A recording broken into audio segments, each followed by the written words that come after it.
Hey everyone, it's Skylar. Today I thought it'd be fun if we went back through and we kind of went back to 2017 when little Skylar was still a Christian and wasn't Skylar yet. And we looked at, there was a survey that we did for a missions organization that I was with. And let's just go ahead and retake that survey. This was the survey that you were supposed to take like after you've done like your 6 months of intensive like study. You took one at the start, like before you did all the 6 months, and you took one after to kind of see like how much you changed. So let's take it and see how much you've changed. So it just starts out, what's your name?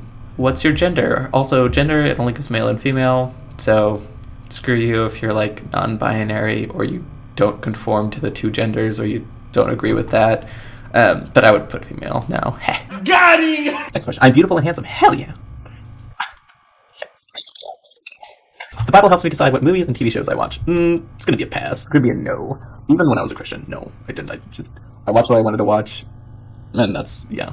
One of my friends was super into Supernatural, and I was giving him a lot of crap for it as a Christian because I was like, you should not watch that. It's really a comedy. It's definitely not of Jesus. So, I have fully surrendered my life to Jesus. Nope. Hard pass. I think at the time, though, I would have said like 5 or 6 when I was still a Christian, but yeah, it's going to be a strong disagree. My fears hold me back from doing things that I enjoy. This is like how they get you. The idea is that like, oh, if you join a religion, you won't have to deal with like this fears of doing things and stuff like that. And like most people's fears hold them back from doing. That's why it's like a fear. I guess they're saying like how much fear holds you back. I'd say like probably a 2, maybe. Usually it's more like my time commitment and lack of focus that does that. Not really fear, just because I'm lazy. I really enjoy taking time to read the Bible. No, even as a Christian, I hated that. It's so boring. Have you tried reading the Bible? It's really boring. Like it's really not that interesting. There's like a couple places where it's like maybe readable, but like if you like read the Old Testament and you say you enjoy it, you're probably either reading like Daniel or like David. Those are both kind of interesting. But you're not reading through like Numbers or Deuteronomy and having a great time. I'm intelligent. Yes. Strongly agree. There are hurts in my past I know I haven't processed and found healing for.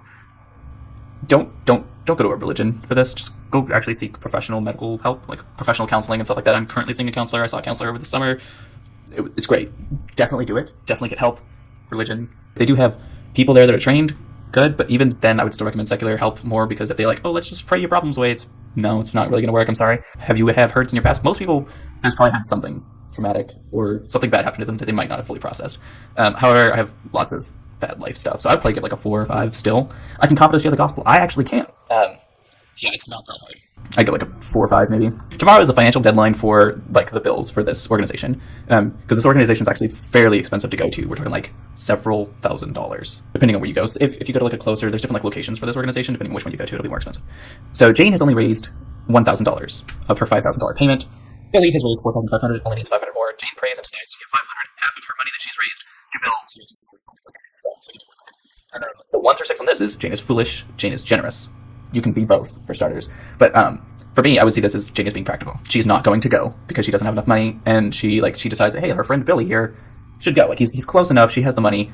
I would say that she's being fairly foolish, but I'd say she's being more generous than foolish since that's half of her money. That's fairly generous, but I don't think it's the wisest choice either. I'd be like, yo, he's that close. You could get like 100, maybe 2, but like you're probably gonna need like a ticket home. So I would give her like on a 1 to 6 of foolish and generous. I give that like a solid 6 out of generous. That's pretty nice. That's pretty generous for what she has. And then as far as the foolish, that's like a 4 on the foolish scale. That I don't think that was smart. Next question. I really enjoy spending extended time in prayer. Prayer, you mean sleeping with my face down on the carpet?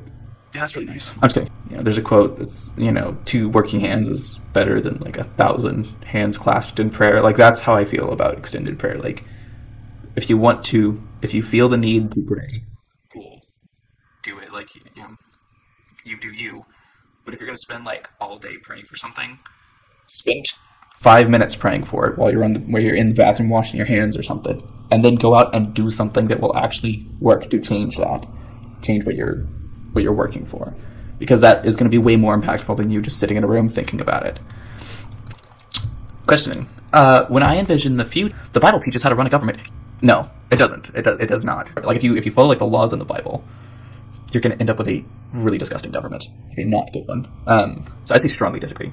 It's like they're telling you like policies, like okay, like when you have a large metropolitan city of over 5 million people, how do you get clean water and clean air to that? What concerns should you have over political fraud when it comes to voter ID or like some other thing that's come up in this election cycle? No, it does not. No, not for our government, anyways, since ours is a secular government. Next question. The Bible has advice about sexuality that is relevant to my generation. Hell no.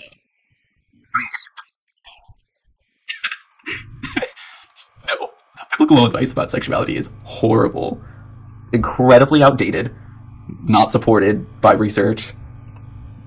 No, it's wrong. It's just bad. No, literally a girl gets raped to death in the Old Testament. I know in the comments or something like that, it's gonna be like, no, they're talking about one man, one woman. Then you look back at like any of the patriarchs in the Old Testament, and they all have like more than one wife. No, it's just really not good sexual advice. I mean, it's not like, okay, like you should wear protection, and then like, you should be thinking about the future if you have children. These are the things you need. Like, it's not certainly bad advice about like, if you're not cis or straight. You can make whatever choice you want to for your biblical interpretations about sexuality. The Bible wasn't written as a sexuality self-help book. There's actual research for that. Choose the best option to complete this statement. Christians would do more evangelism if A, they knew how to overcome their fear. B, they had a deeper understanding of God's love. Can we get C, they are brainwashed into thinking certain beliefs at a young age. Oh, no. That's how most evangelism actually works, is through child evangelism. Literally just child indoctrination, like brainwashing children at a young age. That is how most conversions happen. I want to say most conversions happen between like the ages of like 5 and 13. Certainly by the time people are in like high school and stuff, those kind of just drop away. If you want to evangelize, you got to talk to people. And if you want to talk to people, that means you can't be afraid of talking. If you don't have the fear to, it's going to be easier. David is a lawyer who works for Merrill Lynch, makes $500K a year, lives in a large house, vacations each year. African missionary lives in Nepal, makes $40K a year, lives in a small house, hasn't had a vacation in 3 years. Your options are: God is more proud of Jack. God is more proud of David. God is equally proud of them. And I don't have enough information to answer the question. I don't have enough information to answer the question. Clearly, David is a little more successful here, but maybe Jack is happy living in Nepal without a vacation in 3 years. Probably not. That doesn't really sound that amazing. Not getting a vacation for 3 years, like you get tired. Like that wears you out. I would still say I don't have enough information. More bad questions. Sliding scale 1 to 6. The Bible teaches how to run a business. No, it doesn't. There's maybe like 1 or 2 verses applicable to business, but most of there's a reason you go to college for business degrees and you don't whip out your Bible when you're talking about like accounting. I'm confident that God is proud of me. Let's just say God existed for this question. I would go with a hardcore yes. Developing the capabilities of my brain, which would essentially be God-given to the best capacity that I can. So yeah, I would imagine so. But less sarcastically, 1, disagree. The Bible has good arguments against the use of marijuana. No, it doesn't. There's like a couple that I can think of off the top of my head where it's like, you should not, like your body is a temple and you shouldn't damage it. But there's also like verses that say like, don't get tattoos or wear clothes that are of mixed fabric, which is all of our clothes essentially nowadays. So no, it doesn't have good arguments. If you want a good argument against using marijuana, look at science. Like most of these questions, just like find better sources. No, it doesn't have good arguments. Next question. I would be excited about living in another country for 3 years. I think most people would answer yes to this. Surely there's another country that someone would want to visit for 3 years. God would be more pleased with me if I became a full-time missionary. And even as a Christian, this question would still be strongly disagree, because just because you become a full-time missionary doesn't. This is with my Christian hat on. Just because you become a missionary does not mean that that's what God wants you to do. You could be becoming a missionary for the wrong reasons, in which case God would not be happy with you. Look at Jonah.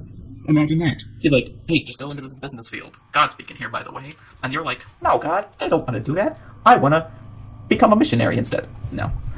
Next question. I use the Bible to help me find my political views. Oof. If this isn't a thing, I don't, because I like to use reason to find my political views and balance different ideas and pros and cons of different legislation and stuff like that, and who I think would be the best candidate for the needs of myself, and also who I think would be more reasonable when it comes to making legislation. The Bible does not do that, and a lot of Christians do use the Bible to help find their political views, which is really disgusting, because you end up with like a lot of really gross beliefs about topics, whether it's abortion or marriage equality or women's rights or tons of other stuff. And people use the Bible to justify a lot of those. And you can believe the Bible and have different beliefs in that. But a lot of people who have those beliefs use the Bible to back them instead of like, oh, well, I don't think we should have these because of this supported evidence and research and fact here. And then last question, I think I am very special. Yes, because I'm fairly unique and there's only one of me. But yeah, that is the entire quiz. It's a little weird reading back through it now, but it's a lot of fun. Hopefully the organization won't get too mad at me. I specifically left out their name and anything that would kind of lead back to them. But thanks for watching. Happy Thanksgiving again, and see you later.